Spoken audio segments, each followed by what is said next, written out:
some pressure on me to be there. Okay, thank you so much, all of you, for doing this on such short notice. We're already live now. Uh, should I brief introduction? So we have Arya, Dhruv, and Rohan with us, all well versed with the draft rules by now. Have probably discussed it multiple times. We'll keep it short.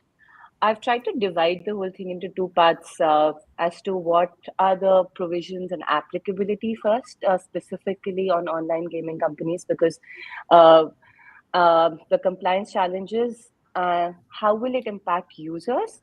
And then, because we can also probably take up a little bit of questions if someone comes up with it, or suggestions as per you that could probably make the draft better. Uh, Arya, can I start with you? Sure. So okay, so just give us in brief, what are the critical provisions that online gaming companies need to now focus on, and how does a user also get impacted by the rules? Thank you, Shivani. Just from gaming sector, the ecosystem itself, I think there are certain advantages, there are certain disadvantages. So, from a data principle perspective, that is the consumer base for the industry. I think important would be for them to know that there is the law sets out a finite process through which their personal data can be processed, and in relation to that, certain rights and duties are available to each individual as a data principal, such as the right to seek access, seek confirmation on whether what kind of data has been processed, right to withdraw consent, which would in many ways translate into deletion of all of their data from the fiduciary systems. So there are these rights which do exist, and alongside there are certain duties also which they have to be mindful, because as a departure from other international laws, what we have done in our Indian law is that we have set out those duties, such as the duty to provide correct information.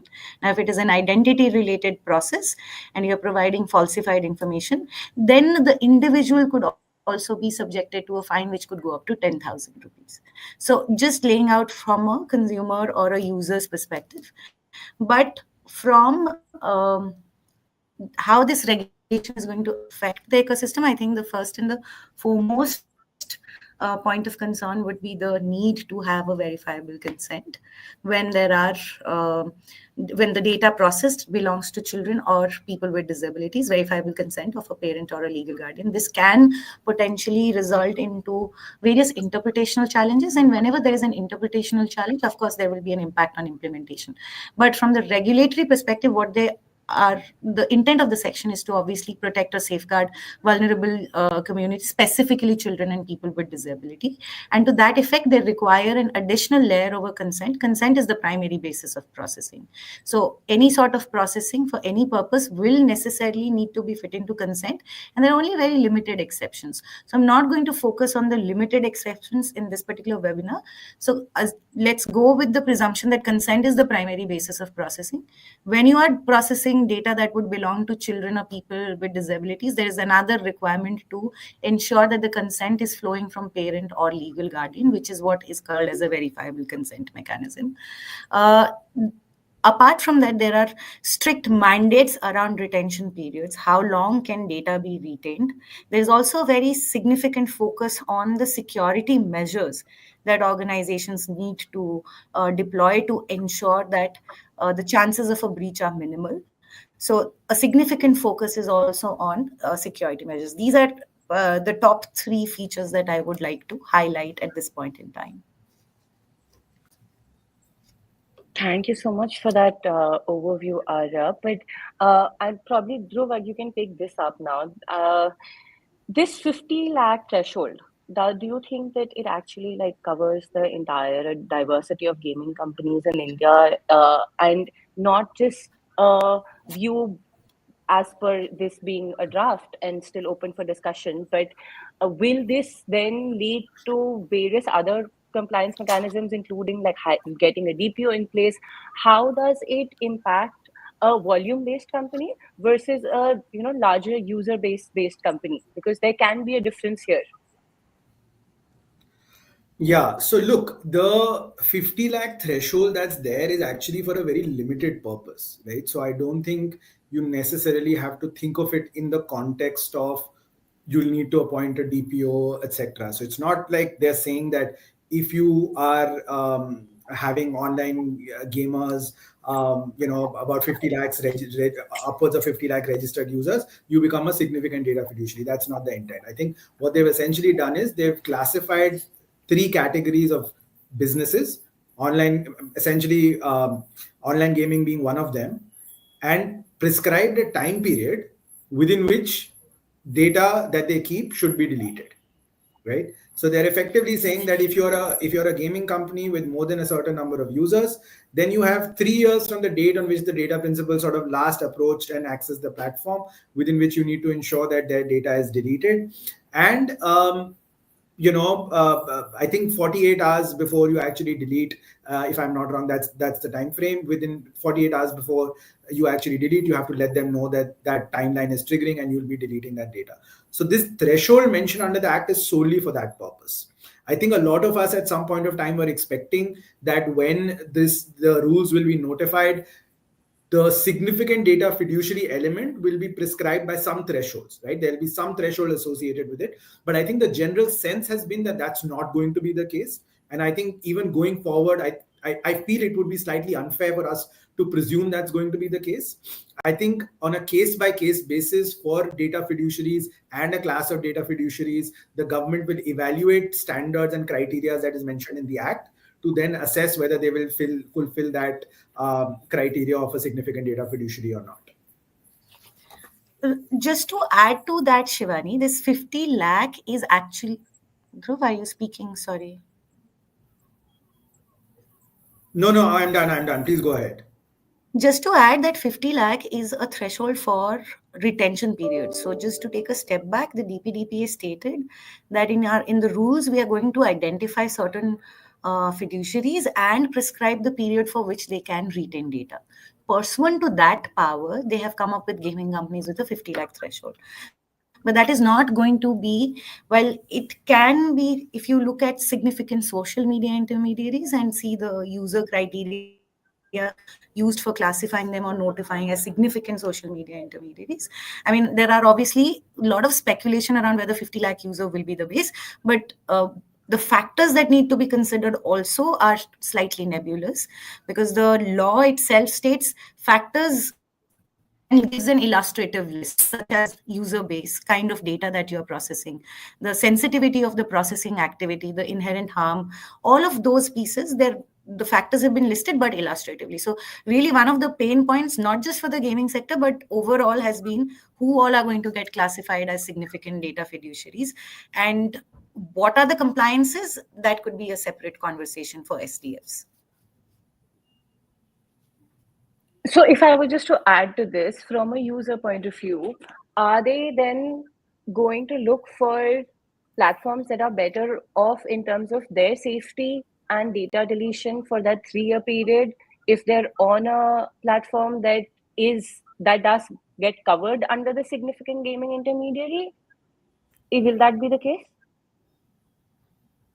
Because for the companies that it is not, that they're Yeah, so not let me applying take that. to. Yeah. Hmm. Thank you, Yeah, so Rohan. Yeah, you can Shivani, take it I up, think please. as Sorry. rightly called out by Dhruv, am I audible? Yeah. Okay. So I think the distinction with Dhruv and Arya, I think, talked about is very critical.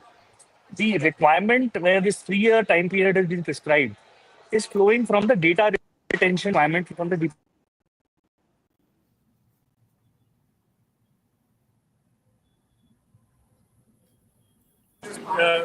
media intermediaries and how they are going to comply with the law. So simply because you have a certain threshold of 50 lakhs doesn't make you an SDF, which consequently means that you will have to evaluate as a business, are you going to actually be dealing with certain data which is likely to trip the requirement for a SDF as and when that is, I think, notified. So today it will be premature to make that assumption that all SDFs or all gaming companies which are triggering the 50 lakh user threshold become SDFs. That is one. And two, to your specific point on what should users look at, I don't think, frankly speaking, the market today really views uh, data protection as the basis or the mechanism basis which you are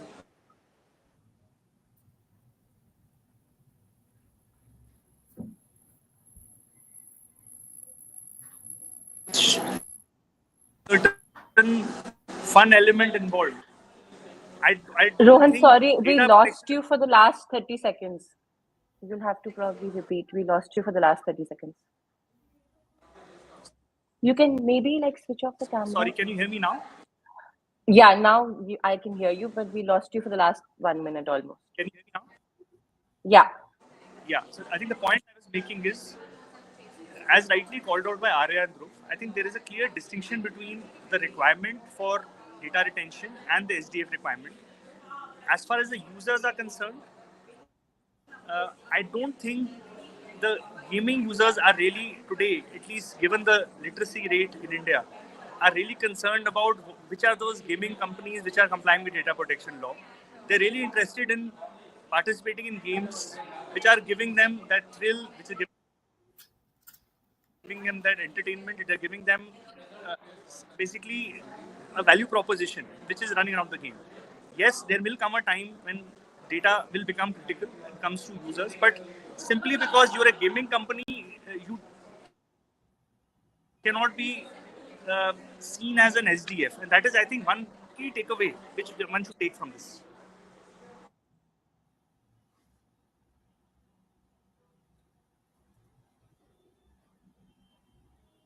Okay. Thank you so much, Rohan. Uh, I'm going to move to the realistic part of compliance challenges now, as the rules are stated. Uh, Arya, what do you think will be the key operational challenges here? I mean, like what Rohan said, that probably a user is not even considering which platform is safe to play or not at this point of time. But uh, from my interaction with players and through the association, I feel that they're increasingly getting at least aware of the fact when there's a breach, or when they feel that there has been any kind of a ticket dispute that arises. If we don't keep that as a challenge, what will be then the challenge for gaming companies? Because here you said that the user liability will get triggered if there's false information that is being provided. In a realistic space where money games are involved, 18 below is anyway not permissible. If there were to be a breach, how does compliance become an important factor for both the user and the company?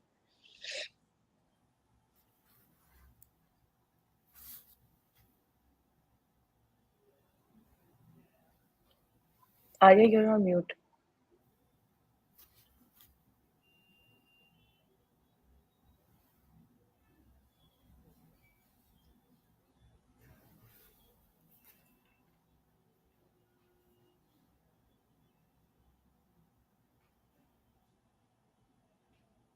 Everybody's anticipating. And even the more we work in advising clients, we're seeing that implementation is going to become quite a, it can be a challenge for organizations that have not started.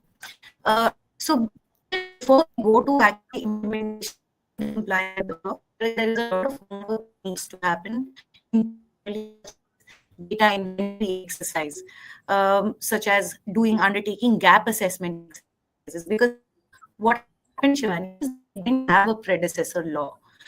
We had a bare minuscule number of rules, 8 rules that regulated how personal data is being processed, and it catered specifically to sensitive personal data.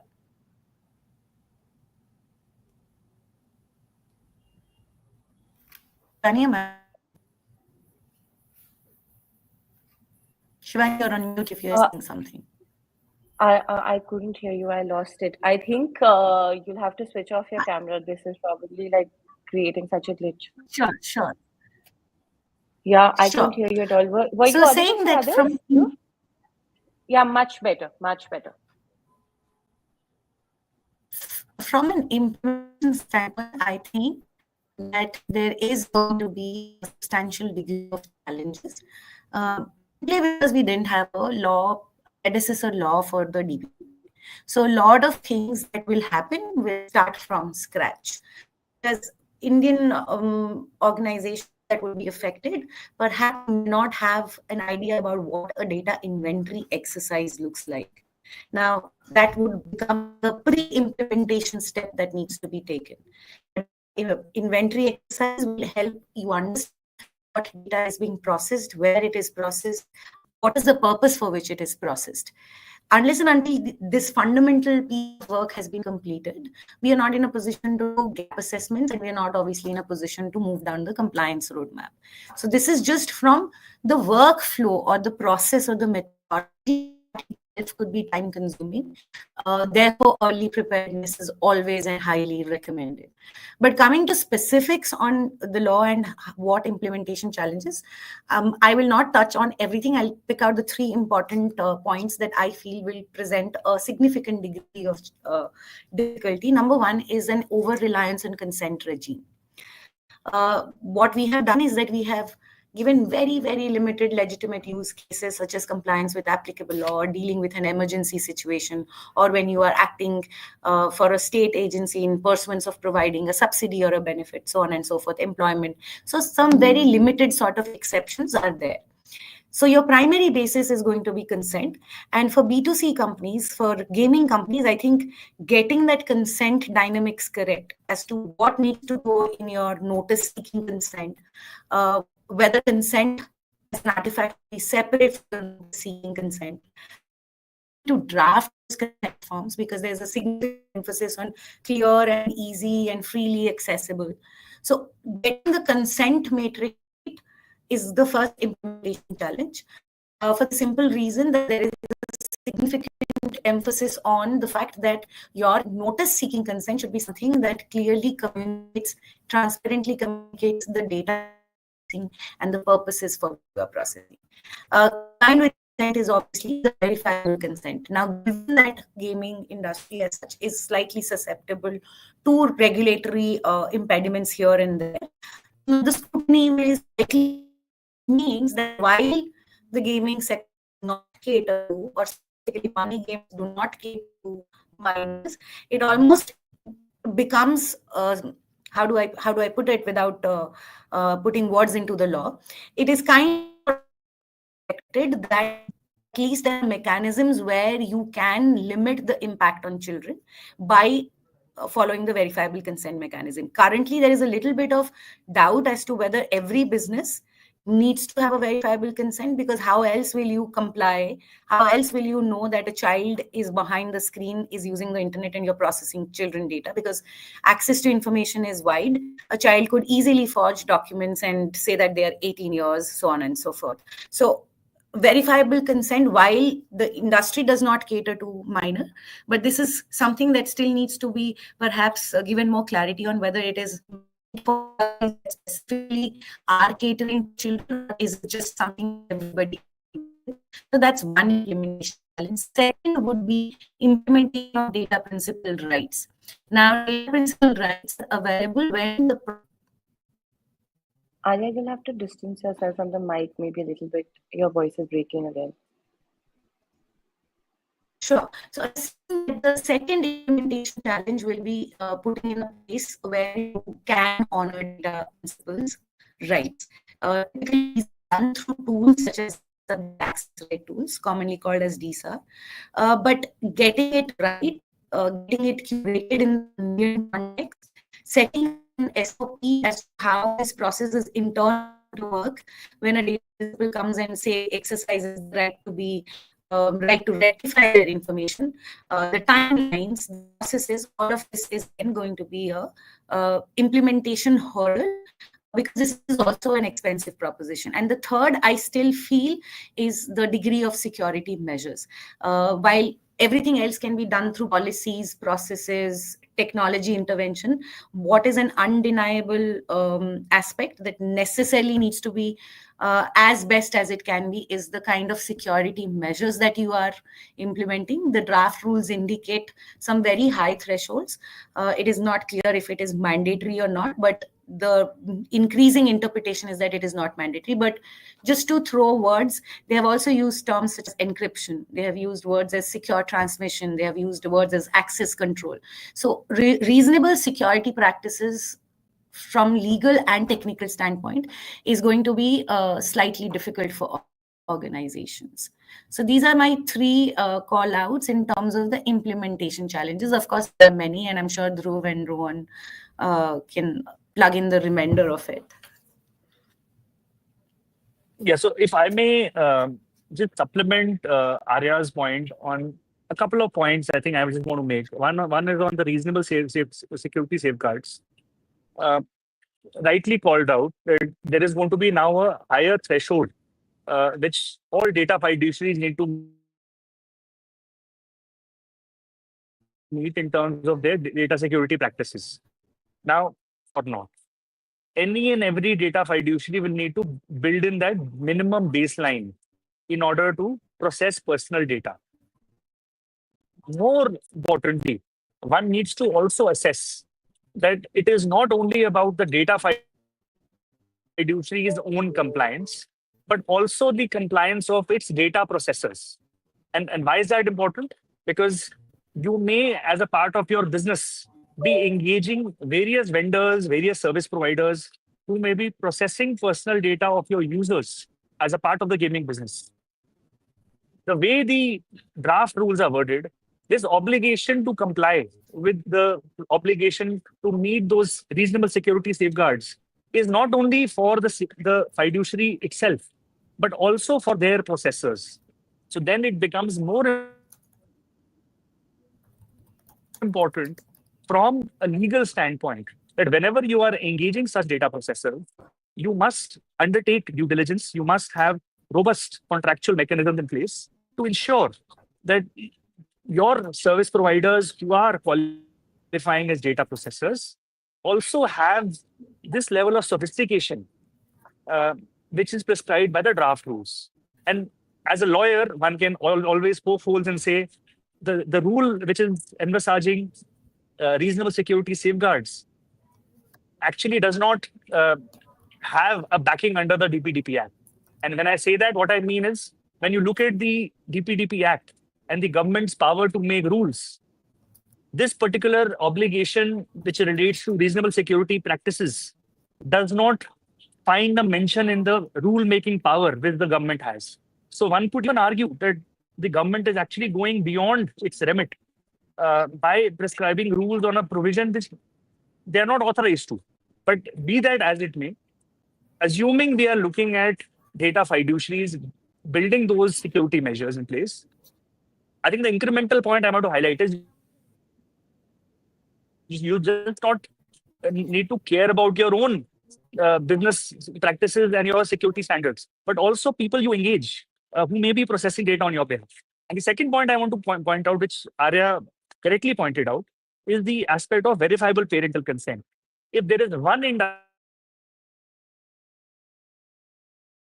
industry which is likely to be to be the gaming industry, because it is the target audience which we have to assess. And the target audience here is that we do look at gaming users under the age of 18 being predominantly there on these gaming platforms.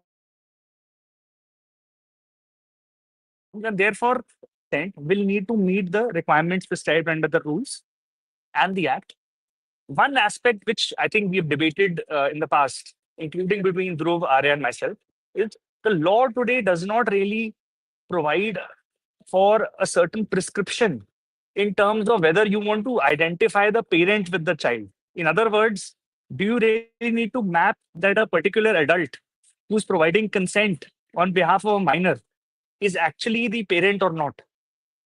Today, we don't have any documentary proof or any kind of evidence under any legal mechanism which has this kind of a mapping mechanism. So the question which one needs to then ask is what level of verifiable parental consent can one be comfortable with? Based on the reading of the draft rules, one can rejoice and say the law is prescribing for a self-declaration mechanism, which means that I don't need to go uh, 10 steps ahead. I simply need to rely on the declaration which is being provided to me by my users. So if an adult says I am an adult and I'm providing you this information, I need to trust the person. But the question really is, how is the identifiability going to be established of who is the parent and who is the child, and how you draw the nexus between the two? I think that is going to be a tricky one, which hopefully the law will address as and when I think it's implemented.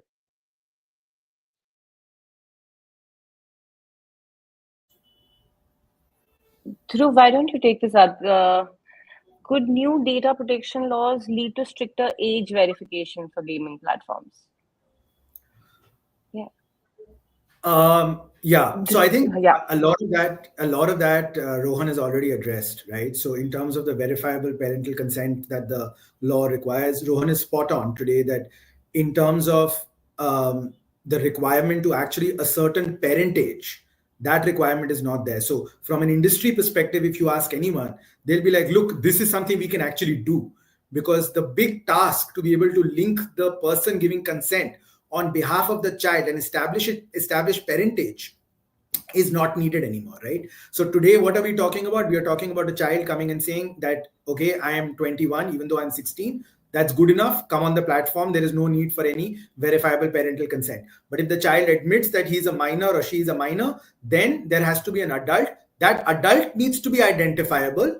And therefore, if that adult then consents, then there you can process that child's data. But from a gaming industry perspective, right, like when you look at actually how the gaming industry operates, there are a couple of points I think which hopefully will be debated more. One is when you look at the free to play games, because you were right. Like online real money gamings, you have a mechanism of verifying that the person playing is above 18 or not. A lot of the industry players have incorporated those checks. But even for games that are free to play, you will actually now have to comply with the notice requirement. You have to ensure that consent is taken.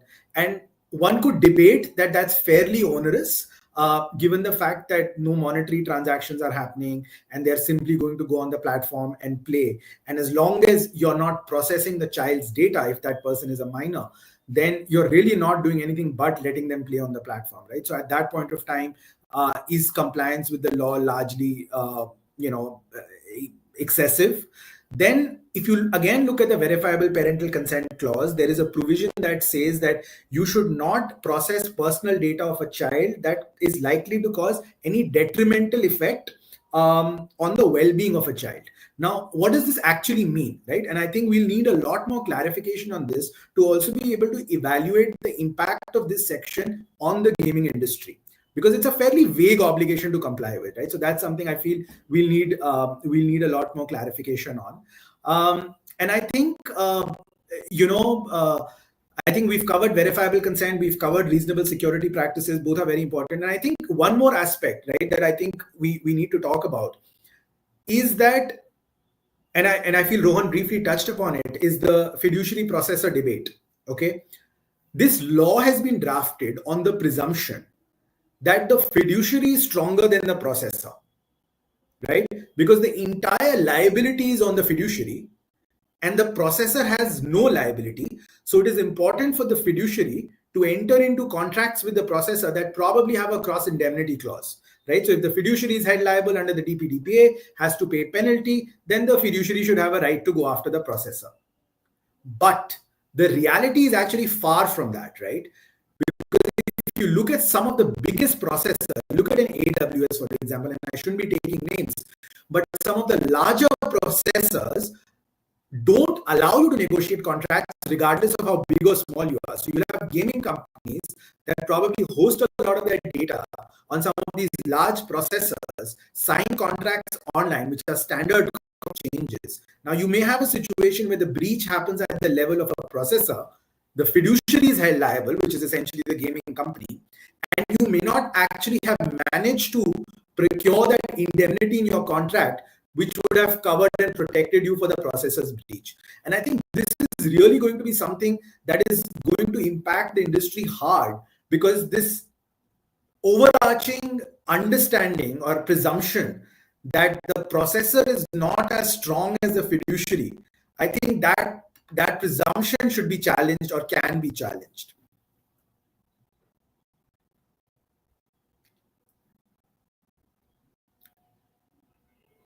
Yeah, Shivani, that would be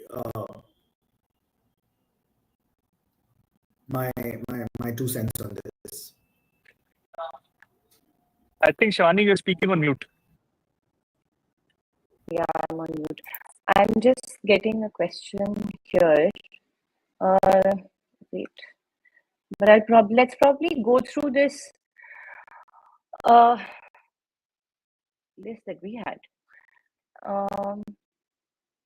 There is a question here from Varshita. It says, how should companies address the technical security requirements such as encryption monitoring outlined in the draft rules? Dhruv, probably you can take this up. Yeah, sure. So if you look at the actual rule, right, which is rule 6, there is a bit of a drafting ambiguity over there, if you take my honest view, because that rule actually ends with that you have to comply, and reasonable security standards are good, right? You should have them. I agree with Rohan that the right to make this rule, there probably isn't a substantive provision in the act that actually enables this rule making. But notwithstanding that, it's good to have reasonable security standards, right? And I think for big companies, for small companies, the benchmarking for what is reasonable is very different. The reason why I say that the law has made the language slightly ambiguous, because it says you have to do a bunch of things, including. So the minute you use including in any legislative language, that means it's an illustrative list, right? So including but not limited to. So when you say including, you say you should do all of this. But after including, the rule says at the bare minimum. Now, the minute you say at the bare minimum, you'll probably presume that to mean that you have to do all of what is written over there, right? And I think that's where the confusion lies, because if you look at most of the reasonable security standards, I mean, if companies have gotten, say, like a ISO 27001 certification done, they will probably end up complying with most of this. So one school of thought is maybe because our current IT Act prescribes ISO 27001, over here what they've managed to put is pretty much everything that needs to be done to get that ISO certification.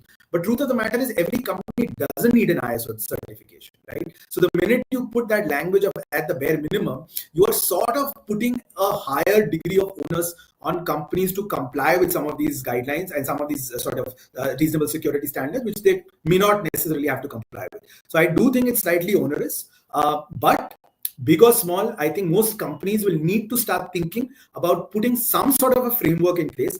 I do expect there to be some more flexibility in Rule 6, but given the fact that if a breach happens, there are penalties for it. So it is important for all companies to think of data security in a very, very, I would say, they should, in a very proactive manner. Thank you so much, Dhruv. That was very detailed. I think we've touched through most of the things that probably, like, I had more of an interest to probably get to know how it will impact the user, but I've gotten a fairer picture from both of you, and of course Arya. We've lost Arya now, right? Yeah, but she's not here anymore. Dhruv, is there anything else that you would like to address and touch upon? We've often mostly discussed how when it comes to MSMEs, the compliance requirement gets too heavy. Now, will that eventually apply on gaming companies also, or just because their user base is high, it probably doesn't even matter if they're in the category of an MSME or not? Because here I'm then talking about smaller companies where probably the user base might be very high.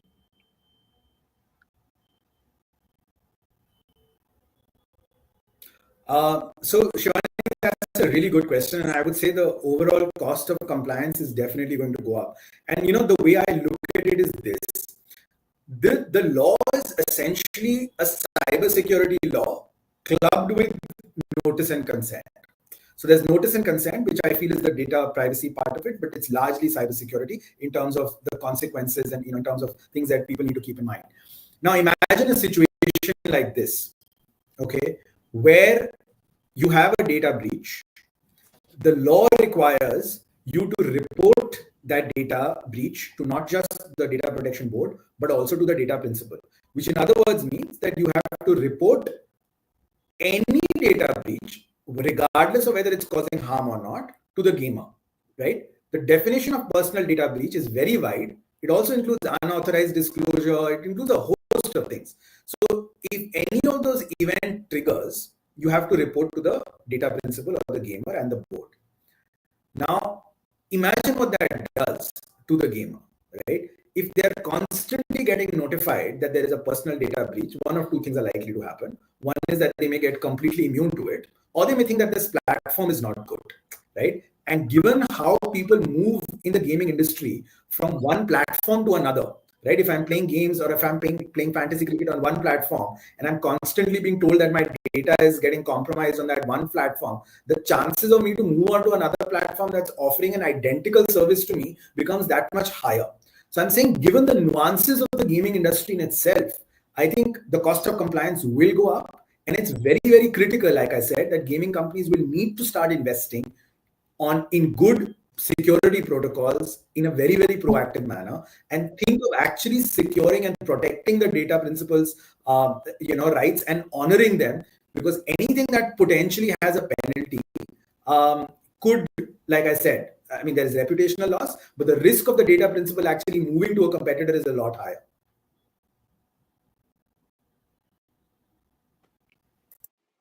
Okay, I think now we've again lost Arya, but we have a question. And I think we've already addressed this, right? Do the draft rules adequately address the balance between user privacy and operational needs of gaming platforms? I wanted Arya to take that up, but let me see how to get her back in.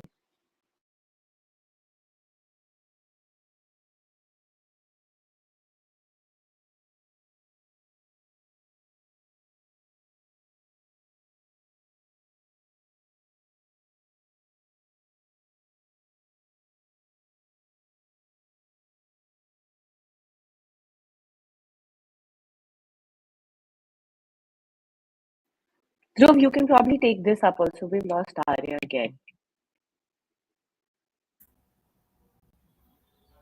How do you gamers ensure they stay informed about their data privacy rights, or let's say other rights in gaming, speaking from legal and financial perspective? Do you want to take this up, Dhruv?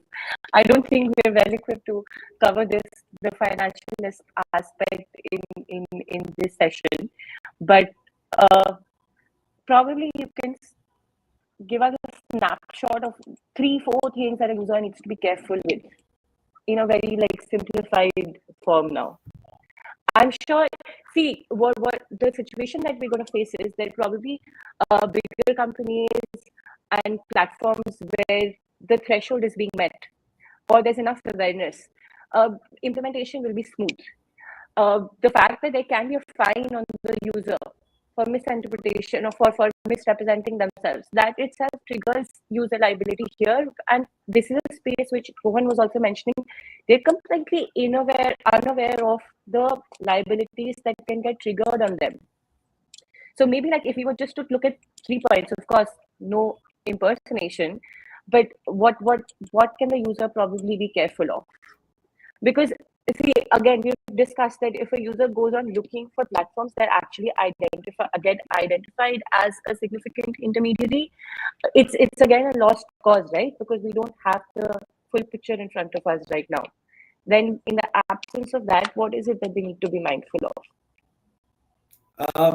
Okay, so I'm just going to give one point, and then I feel like Rohan may also have something to add to this.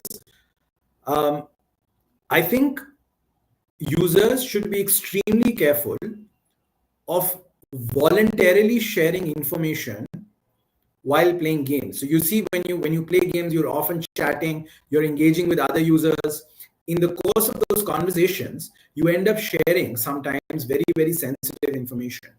Now, I'm sure like different lawyers can give different interpretations of how that information has to be treated, and what are the kinds of checks that gaming companies need to put in place for such kind of information, which is collected through this voluntary sharing of data on chat platforms, etc. And I would certainly say that in today's day and age, that's one area where I would urge organizations like yours to create that awareness, that be careful of the kind of information that you voluntarily end up sharing um, on chat platforms while you're playing games, or especially when you're playing multiplayer games on different platforms. That would definitely be something at the top of the list for me.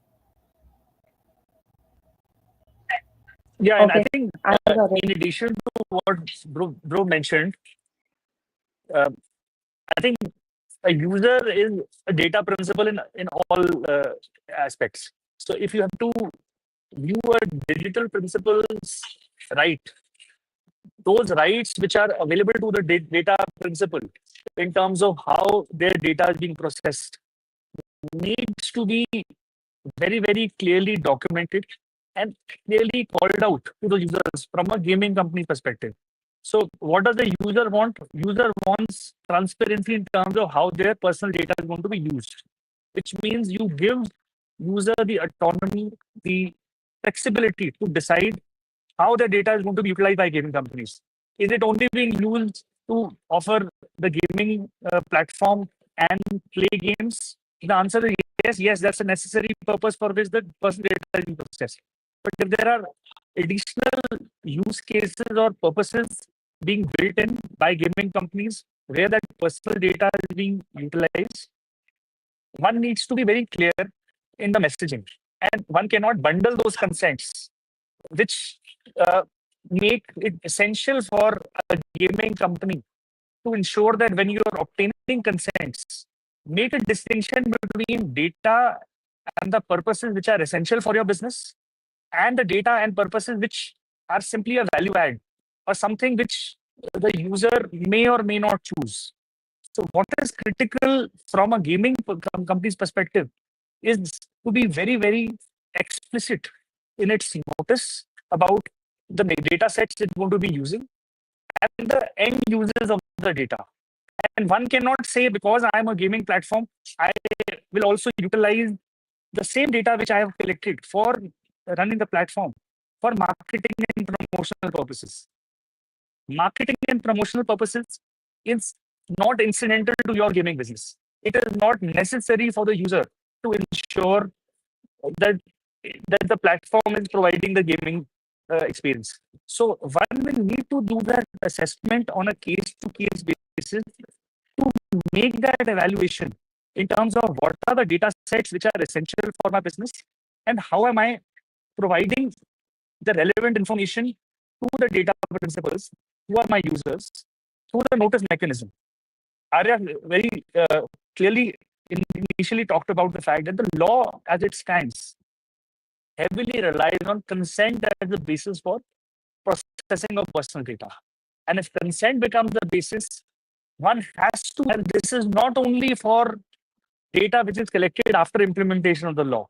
One needs to be clear that there is a lot of legacy data which is already there in the gaming systems, which is already there in your repositories. You must be careful that the data which is already being collected from the users is also being utilized in the manner which is consistent with your notice.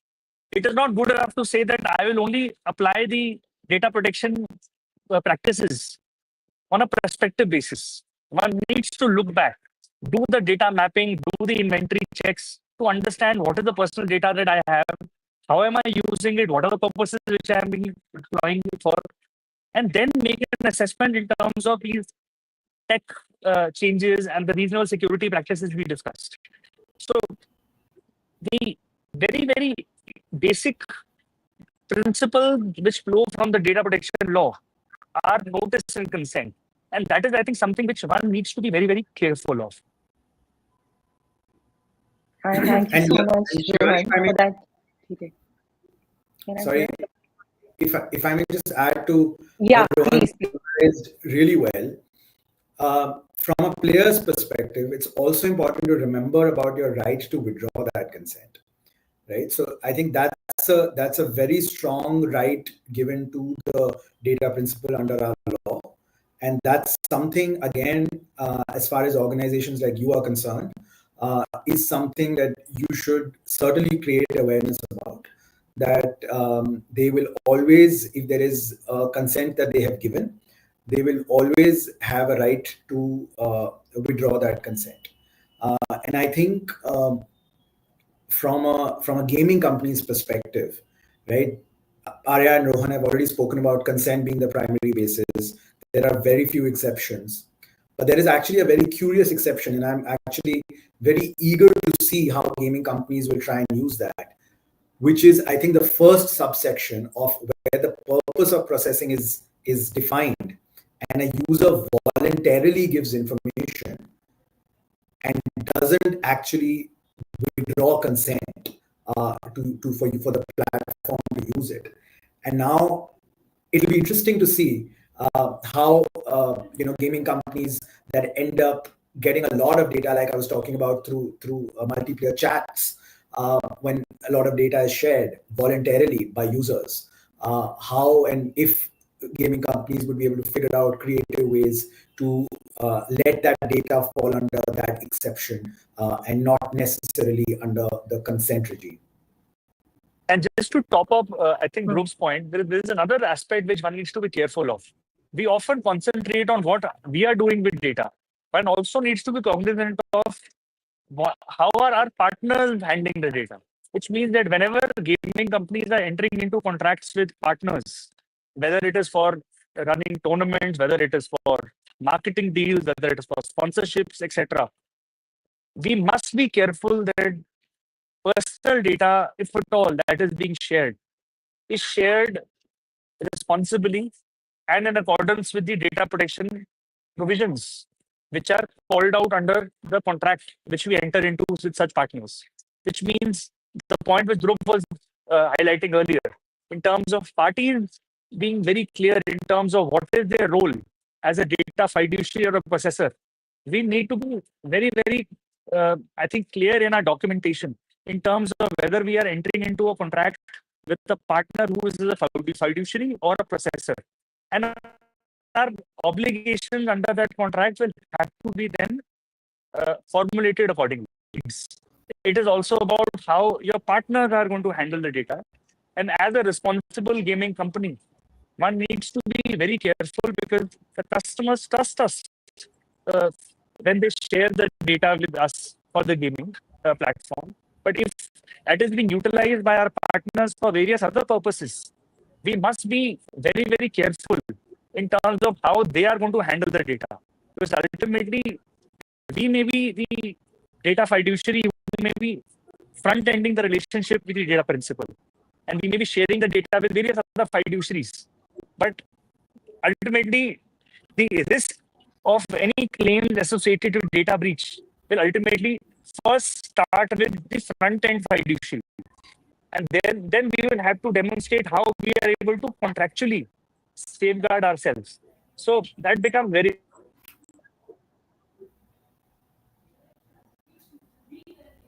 Thank you so much, Rohan. I think you've already discussed and touched upon how will esports tournaments handle player data under these new laws. We already touched upon this we were discussing the last probably 5 minutes of it. Arya is back. Do you want to take this up, Arya?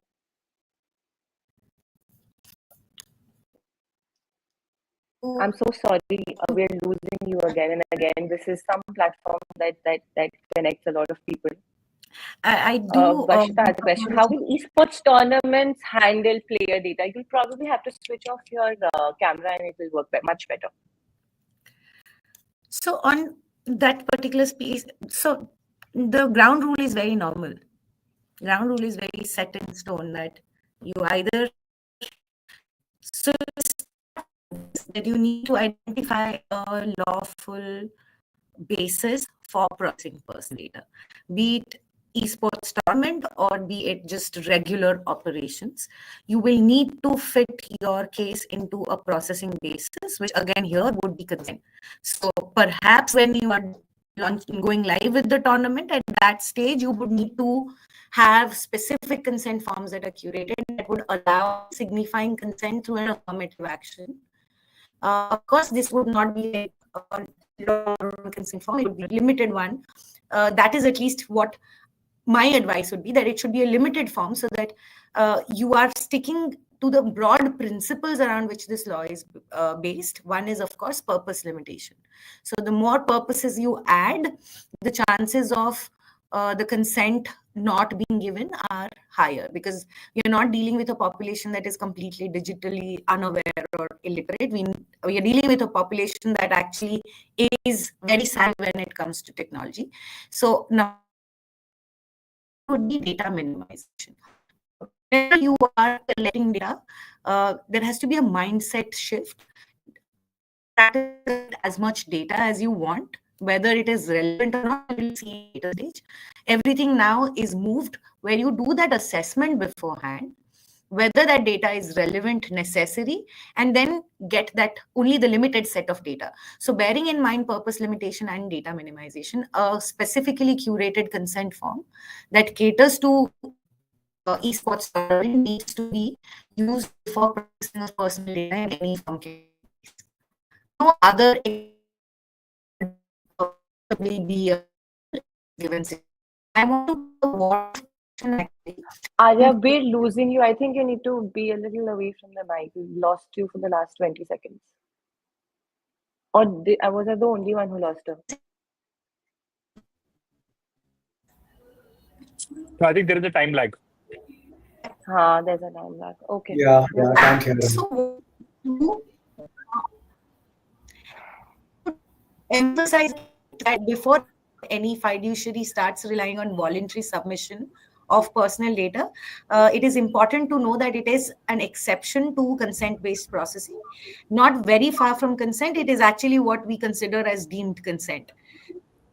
But what has changed is that this deemed consent is now married to a very, very limited purpose, a purpose that a layman, a reasonable person can infer as the purpose for which data has been provided. For example, while disbursing a winning amount, requirement of a PAN, even if you didn't take consent for collecting, one could argue that it is voluntary submission of PAN because this is again required for processing the winnings. But then you can't start processing PAN for other purposes. You will have to limit the purpose that such voluntary submission would reasonably allow an inference upon. It can't be that voluntary submitted data and therefore we use it in whichever manner we want to use it.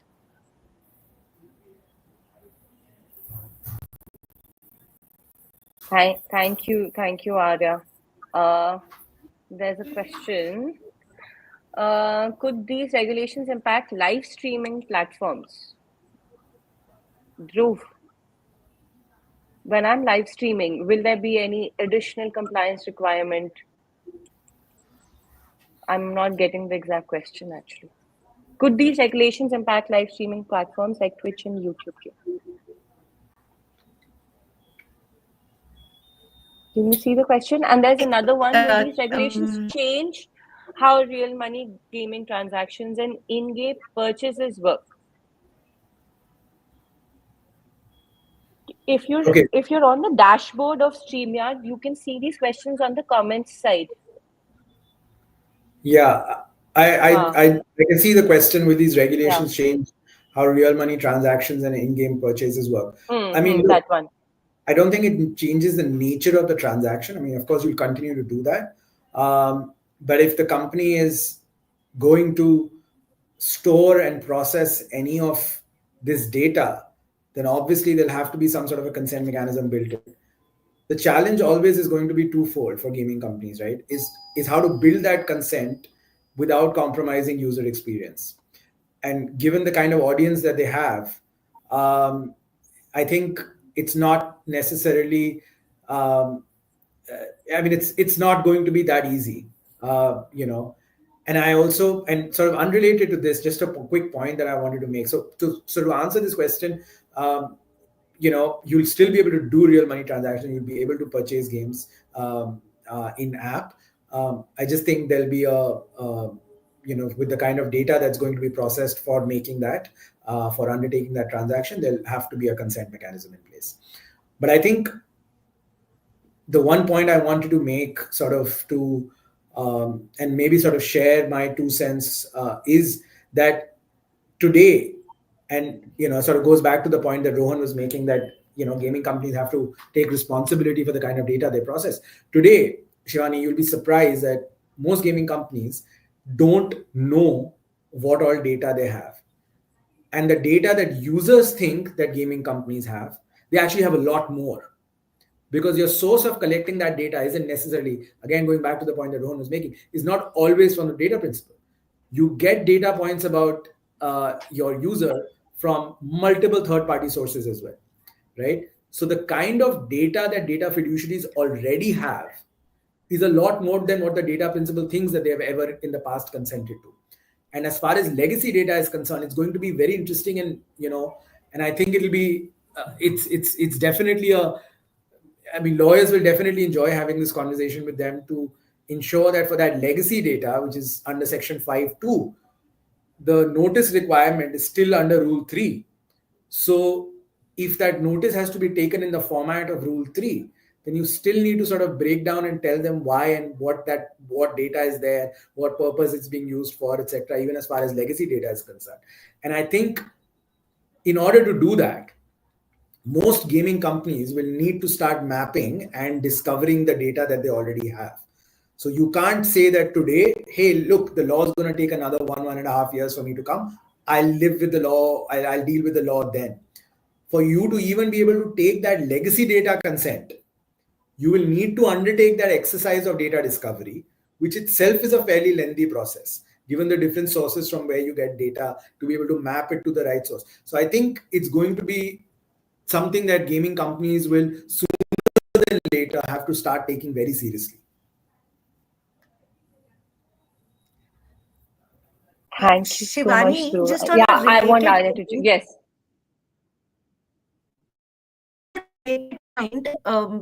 it's just not even user data that this law is seeking to cover. I just feel that this gets lost in translation more often, because there are a lot of organizations that also have mindset.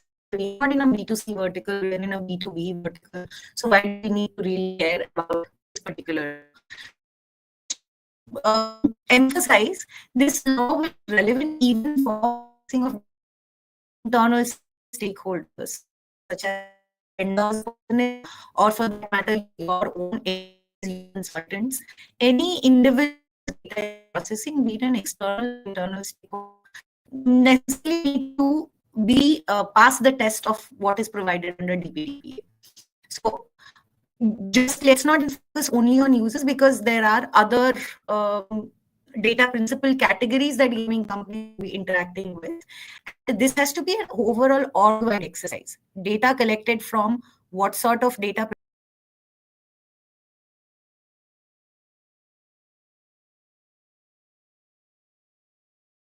We've lost Arya, right? Or am I the only person who has lost her?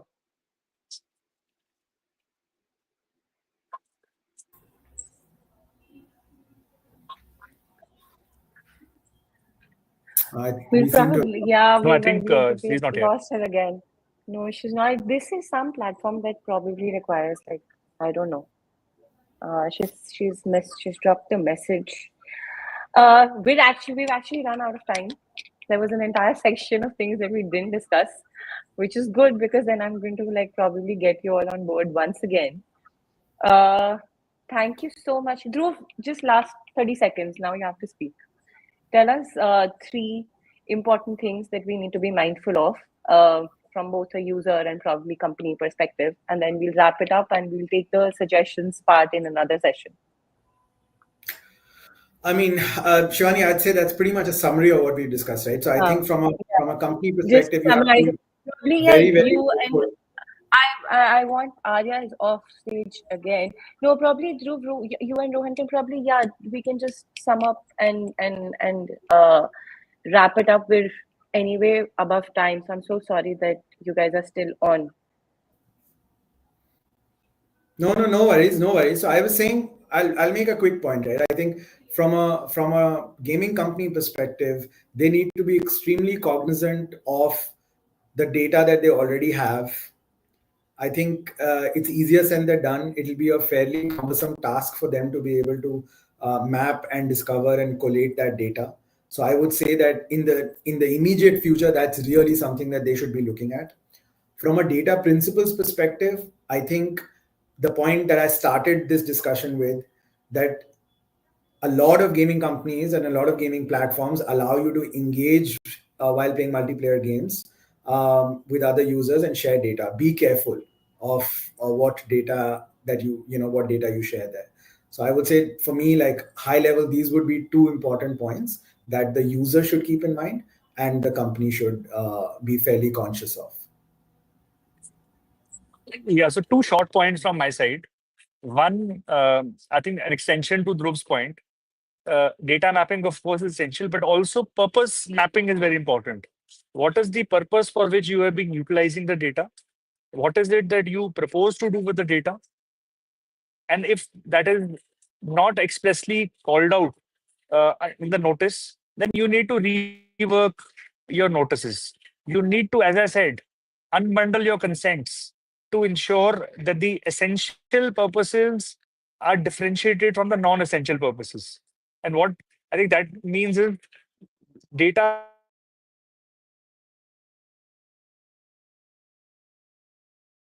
which is essential to run your business, to operate the platform, needs to be backed with a certain level of consent required for you for certain additional value-added services, or additional needs to be optional. You can't mandate everything under one click all consent. That is number one.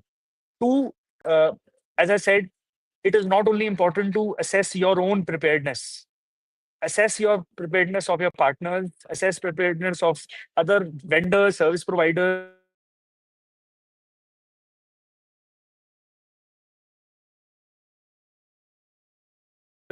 whom you contract with, because it's going to become a hot issue when you're negotiating contracts with partners and what is the risks between the two parties. I think it's very, very important. One needs to be cognizant of these aspects because, as Dhruv called out earlier, the fiduciary is someone whose neck is on the line. So it is important for you to assess the risks associated with any breaches or any non-compliances which may be even done by the partner, or defaults which may be happening at the partner's end. So getting your documentation right, whether it is your notices, whether it's your contracts, is very, very essential. And we must look at reopening all those arrangements which we enter into with parties where there is any personal data which is involved. I think very, very critical. And sorry, if I may just add, I think Rohan has actually hit the nail on the head. I would also sort of just add to that make sure wherever possible, and a lot depends upon your own negotiating power, but wherever possible with third party vendors, try and incorporate an audit right in your contracts. Because when something goes wrong, your ability to access their systems or ask for access is going to become extremely important.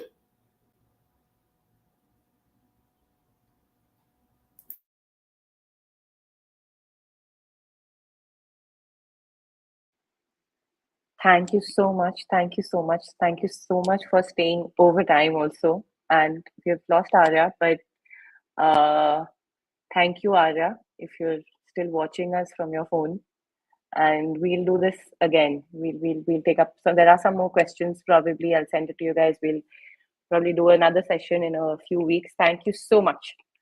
Bye, Rohan. Bye, Dhruv. Bye, Arya. It's been an absolute pleasure. Thank you so much for having us, Thank you. Shivani. Thank you. Bye. Bye.